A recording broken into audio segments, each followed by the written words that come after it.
네, 전국 현안 짚어보겠습니다. 최재성 전 청와대 정무수석 모시겠습니다. 수석님 어서 오세요. 안녕하세요. 네. 어제 대통령실이 그 제2부속실을 이제 설치하는 작업에 착수했다는 언론 보도가 있었습니다. 어떻게 평가하십니까? 우선 그야말로 이제 만시지탄이라고 보고요. 또 하나는 역대 이제 이 대통령 배우자 조금 다른 분이 아닌가 싶어요. 김건희 여사는. 그래서 저는 뭐 사실상 부부 공동 권력이다 이렇게까지 저는 생각하고 표현도 했었는데요. 네. 그래서 그냥 역대 여느 배우자처럼 그렇게 제2부속실 문제로 소위 말해서 이제 관리하고 또 그렇게 할 만한 그런 존재가 아니다.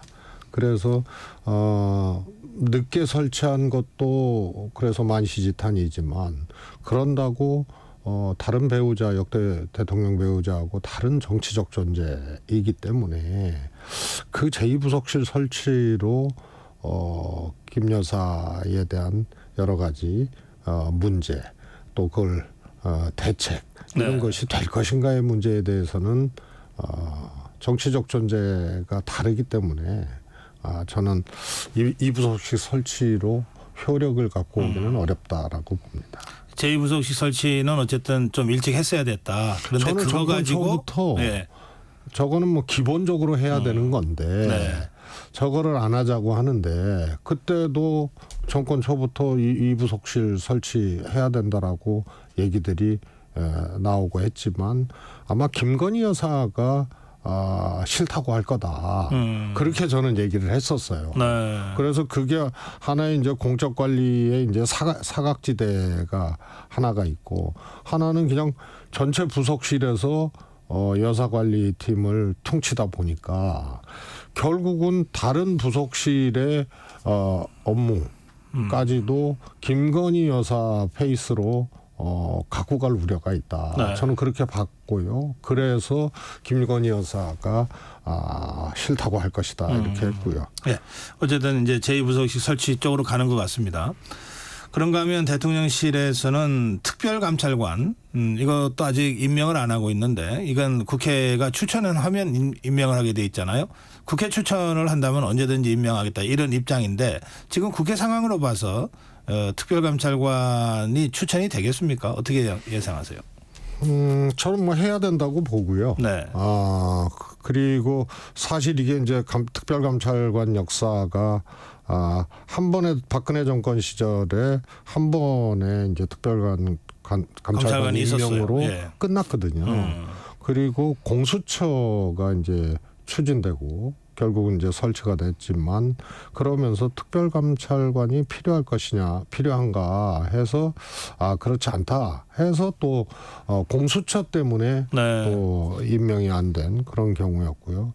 그런데 정권이 바뀌었고 공수처도 사실은 더 보완돼야 되거든요. 아주 최소한의 그때 이 국민의힘에서 이제 반대를 하고 막 그랬기 때문에 최소한의 조직으로 이제 출범을 했어요. 그래서 지금은 또 보니까 특별감찰관 제도가 필요하다. 이렇게 조금 변천 과정이 있었거든요. 그래서 국회에서 추천을 해서 특별감찰관을 임명을 해야 된다고 봅니다. 근데 우리 최재성 수석이 문재인 청와대에서 수석을 하셨는데 문재인 대통령은 5년 동안 특별감찰관을 임명을 안 했잖아요. 그때 뭐 특별감찰관 임명하라고 하는 당시 국민의힘 야당 쪽의 요구가 계속 있었는데 안 했어요. 그건 아까 설명은 잠깐 하셨습니다만 왜 안 하게 된 겁니까? 사실 이제 이게 특별감찰관이라는 게 배우자를 포함해서 사촌 이내의 친인척 그다음에 고위공직 뭐 이에 해당하는 이런 분들에 대한 이제 감찰 기능을 얘기를 하고 있는 건데 사실 공수처하고 겹치거든요. 공수처에서 할 수 있는 거예요. 그래서 공수처 설치를 추진을 했기 때문에 이게 기능이 굳이 이렇게 겹치는 기능을 할 필요가 있느냐 이제 이런 것이 원인으로 작용을 했던 거거든요. 네. 그런데 공수처가 정권이 바뀌면서 사실 최소 조직으로 출발을 했고 제 기능을 지금 다하질 못하고 있어요. 그래서 현재 있는 뭐 사건 처리도 네. 사실 공수처가 하기 어려운 그런 상황이기 때문에 특별감찰관 제도가 그때 상황하고는 조금 다르다. 이렇게. 알겠습니다. 예. 자, 이 검찰이 김건희 여사를 이제 그 소환 대면 직접 조사를 했습니다. 그런데 장소가 제3의 장소였습니다. 경호처 부속 건물. 그 문제와 관련해서 그 한동훈 대표가 국민 눈높이에 맞지 않는다 이런 취지의 발언을 했습니다. 또 그런가 하면은 전당대회에 출마 선언을 하는 그 선언에서 그 제3자 추천 특검을 이제 거의 제1호 공약처럼 제시했고 어제 까지 그 제3자 추천 특검 생각은 변함없다 이렇게 지금 강조하고 있거든요. 그러면 이게 뭔가 이 대통령 또는 대통령실과는 하여튼 뭐 좀 안 맞는 결의 그런 느낌을 계속 주는데 어제 비공개 회동이 있었다는 거죠. 윤석열 대통령과 한동훈 대표와 이제 정진석 실장만 배석한 상태에서 이런 흐름에서 이 비공개 회동은 어떻게 보십니까? 저는 대통령의 필요, 대통령의 요구에 의해서 만들어진 자리다 이렇게 보고 싶습니다. 네. 사실 이번 전당대회 결과 한동훈 대표의 압승으로 대표로 선출된 거 아닙니까? 그러니까 뭐 그 과정 아시다시피 한동훈을 대표 만들면 안 된다 해서 이제 원희룡 이 후보가 이제 출마를 하게 됐고 그래서 완패한 거 아니에요. 그래서 이제 어떻게 보면 친윤 또 대통령의 생각 또 이런 것들이 성공하지 못한 그런 이제 전당대회가 됐잖아요. 그 현실적으로 이제 대표가 됐고 그래서 여러 가지 또 갈등 사안들이 있고 그래서 대통령의 요구에 의해서 만들어진 자리가 아닌가 싶습니다. 근데 저는 이렇게 보고 싶어요. 전당대회 후로 한동훈 대표 선출 후로 새롭게 제기된 문제가 벌써 두 가지거든요. 하나는 정책위 의장을 유임시킬 것이냐 교체할 것이냐를 놓고 네. 친윤이 먼저 뚜껑을 열고 공세적으로 이 문제를 제기를 했어요. 그러니까 한동훈 위원장이 저는 이거를 참 유임하기도 뭐하고 교체하기도 이 갈등 사안으로 또 이렇게 부각이 돼버린 요런 게 하나 있고요. 그 다음에 또 하나는 검찰이 김건희 여사 수사할 때 조사할 때 그 방식이 국민 눈높이에 맞지 않는다. 그러니까 이게 전당대회 후로 제기된 문제들이거든요. 그런데 특히 집권당은 대통령과의 관계, 대통령실과의 문제에 있어서 이거는 온도도 다르고 문화도 다르고 생각도 달라요. 근데 이런 사안들이 이제 계속 나오는 거죠. 그럼 말씀하신 제3자 이제 특검 임명을 가지고 소위 한동훈 중재안이죠. 요 최혜병 특검과 관련된 한동훈 중재안은 있었던 이제 아주 갈등 요인이고 새롭게 벌써 만들어진 갈등 요인들이 또 두 가지가 발생을 했단 말이에요. 그래서 대통령과 한동훈 대표의 회동은 대통령의 요구로 대통령의 필요에 의해서 저는 만들어진 자리라고 보지만 본질적으로 관통하고 있는 이 이견 또 갈등 요인 이런 것들이 해결되는 이런 것으로는 저는 어렵다고 봅니다. 예, 1시간 가까이 이 회동이 있었다고 하는데 지금 최재성 수석 말씀은 그런 정도로는 이견이 근원적으로 완전히 해소되기는 어려울 거다. 이제 그런 이제 진단을 하셨어요. 그럼 어떻게 해야 될까요? 이게 여당은 운명적으로 대통령과 어쨌든 이 파트너십을 구축하면서 가야 되는 건데 이제 대통령은 또는 한동훈 대표는 어떤 식으로 이 상황을 관리를 해가야 될까요? 한동훈 대표는 사실은 대표 출마 자체가 본인도 아주 어려운 길을 가게 되는 그런 대표 출마였다고 봐요. 그리고 대통령과의 갈등이나 대통령과의 그런 하나의 이제 이 그런 관계 이런 것들이 이제 계속 진행이 될 텐데 안 좋게 진행이 될 텐데 그러면은 대통령이 차기 대통령을 만들 수는 없어도 대통령이 안 되게 할 수는 있어요. 차기 주자를. 왜냐하면 얼마가 됐든 현 정권 대통령을 지지하는 그런 보수 또 여권 내 지지자들이 최소한 대통령목만큼 이동을 하게 되는 거거든요. 네. 안 되게 만들. 저 사람 안 된다. 네. 이러면은 그게 빠지게 되는 거예요. 그리고 뭐 기억하다시피 지난번에 이재명 대표가 대통령 선거에서 석패를 했잖아요. 아주 근소한 차이로. 그때도 사실 민주당 지지자들 중에 일부가 윤석열 대통령을 찍어버린 그런 윤석열 후보를 찍어버린 게 있고 아주 공개 기자회견도 하고 막 그랬었단 말이에요. 그게 이제 이재명 대표는 안 된다. 이게 이제 작동을 한 거거든요. 그래서 현직 대통령이 아무리 인기가 없어도 그 대통령의 남은 지지율만큼은 차기 주자가 안 된다라고 인식이 되어졌을 때 그게 이제 빠져나가기 때문에 안 되게 만들 수는 있는 거예요. 우리 최 수석님 말씀은 듣기에 따라서는 2년 전 대선에서 문재인 대통령이 이재명 후보를 떨어뜨렸다, 안 되게 했다 이렇게도 들릴 수 있겠는데. 아니죠. 이제 그거는 문재인 대통령의 뜻이 작동한 것이 아니고 그런 것은 아니고 지지자 내에서 그런 문재인 분화가 대통령의 일어났는데 지지자 내에서. 예. 그래서 이재명 대표는 죽어도 안 된다. 네, 그런 흐름이 있었습니다. 뿌리 깊은 이제 반명 이 지지자들의 반명이라는 이 뿌리 깊은 이제 과정들이 있었거든요.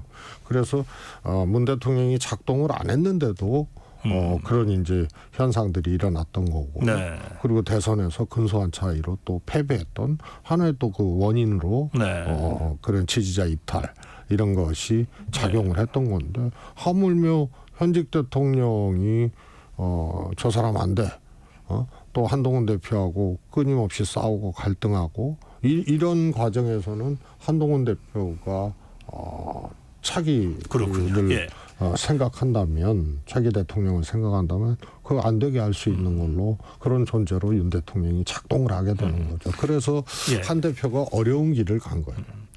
지금 수석님 말씀을 들으면 우선 급하고 아쉬운 거는 윤석열 대통령일지 모르지만 차기 대권까지 생각을 한다면 진짜 급하고 그런 사람은 한동훈 대표 아니냐. 아니 그래서 예. 제가 어려운 길이라고 보는데 한동훈 대표가 그것까지 대통령에 하고 갈등하지 않고 그 지지까지 가져가면서 하면 되는데 네. 관계로 보나 모르거나 그거 어려울 것 같고 더 본질적으로는 대통령의 그늘에서 또 대통령이 잘 못하고 있다는 민심이 있지 않습니까? 네. 그런데 그 그늘에서 차기 대통령을 하겠다는 거는 또 어려운 거예요.